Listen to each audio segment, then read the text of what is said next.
a march that symbolizes our unity as a people and symbolizes the march our ancestors were forced to make from their homes in Western Armenia. Before our youth, there were our parents.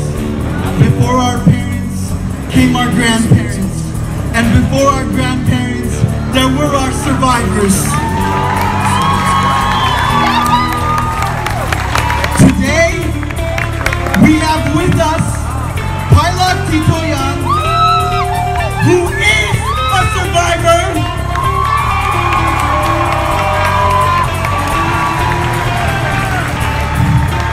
who as a small child was condemned to die during the Armenian Genocide. Pilot, because you marched, we live. Because you refused to fall, we stand. And because you lived, we march. And we will continue to march for justice! Shame on Turkey! Shame on Turkey! Shame on Turkey! Shame on Turkey! Shame on Turkey! Shame on Turkey! Shame on Turkey! Shame on Turkey! Shame on Turkey! Shame on Turkey! For 100 years, we've been told to let go. We've been told to forget the past, to move on. We've been told that justice is a pipe dream, that we would never see the return of our lands or property. There were also those who said we would never see an independent homeland or a free Artsakh. But we stand here in the tens of thousands, and all the world today knows that the Armenian people are here, standing before this very consulate to prove them wrong yet again.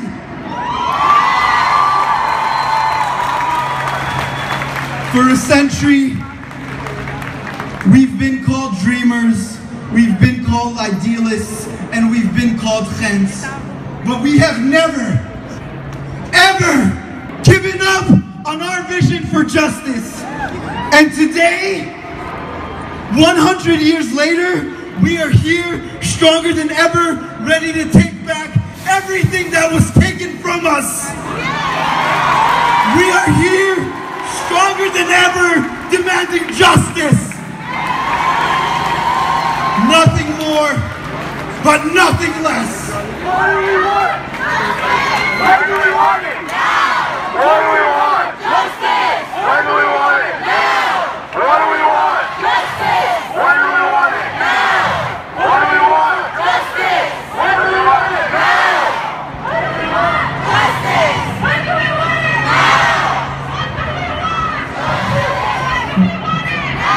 Now! We are witness to our strength every day. April 12th, Pope Francis held a mass commemorating the centennial of the Armenian Genocide, calling on Turkey to do the same. April 13th, the European Parliament passed a resolution condemning the genocide, calling on Turkey to come to terms with its past. Just days ago, Austria and Germany, allies of the Ottoman Empire, stood up to Turkey's threats and recognized the Armenian Genocide.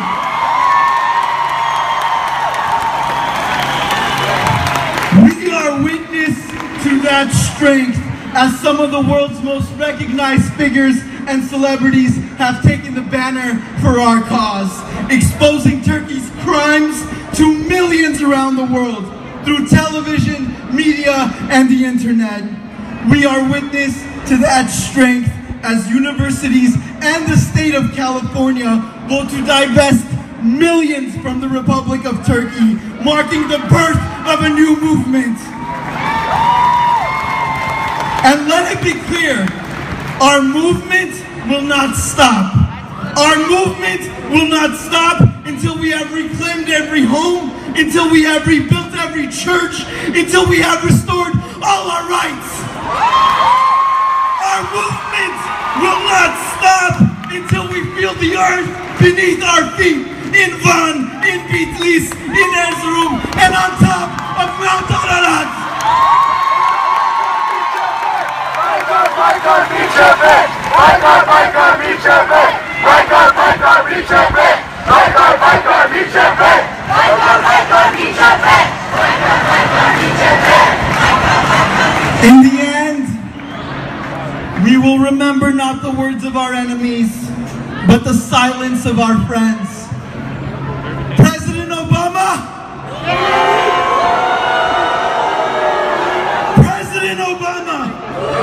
Let me assure you that your opinion does not matter. You are a disgrace, and your cowardice is no surprise to us. You do not define our history, nor will you define what our justice is. We are no longer here to ask for our history to be validated by you or anyone who will replace you. We are here for everything they have taken from us. Gone are the days that we hang our heads in defeat and mourning. Gone are the days that we plead and demand your recognition. Today belongs to us. The centennial marks a new beginning. This is our moment. This is our movement. This is our destiny to shape together.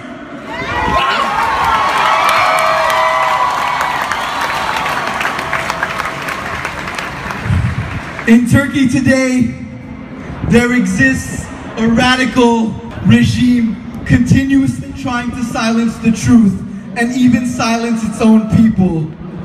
But there are brave souls within Turkey, willing to stand up to unjust laws, willing to speak freely about this truth despite threats from its government, willing to stand in solidarity with the Armenian people.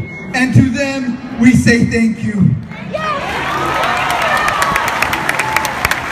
Despite this, the Republic of Turkey is led by an extremist and a denialist who so comfortably continues the inhumanity of a century ago. Erdogan!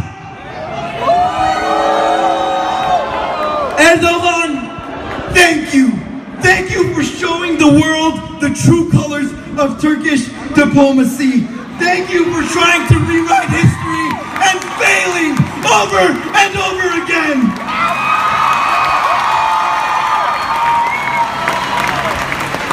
100 years ago, our people lived in fear under Talat, Enver, and Cemal. But for every Talat, Enver, and Cemal, there were Sokomonterilians, there were Ashadir Shiragians, and there were Armenian Ganyans. And now we are here, and we do not live in fear. Erdogan, you live in fear. Your government lives in fear. Your denialists live in fear. The cowards that work in this building live in fear.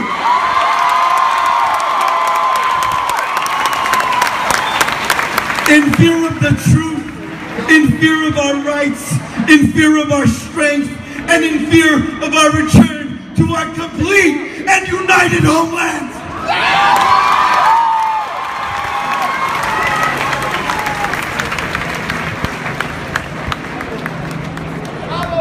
I should like to see any power of this world try and destroy our race.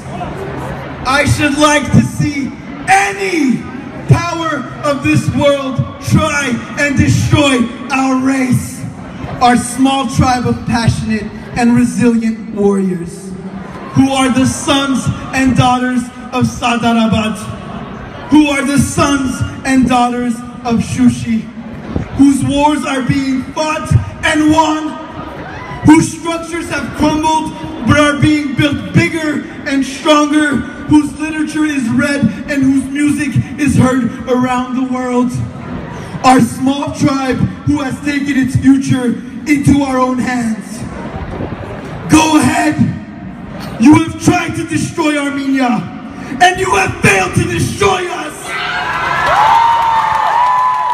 You sent us into the desert without bread or water. You burned our homes, and you burned our churches. But we are here. We are still here. You tried to censor our ideas, but we are writing. You tried to crush our spirits, but we are laughing. You tried to break our bodies, but we are dancing. You tried to silence our voice, but we are singing. You tried to destroy our nation, but we are living. For when any two of us have shown, or when the tens of thousands of us here today and the millions around the world have shown that we are here and we are building our new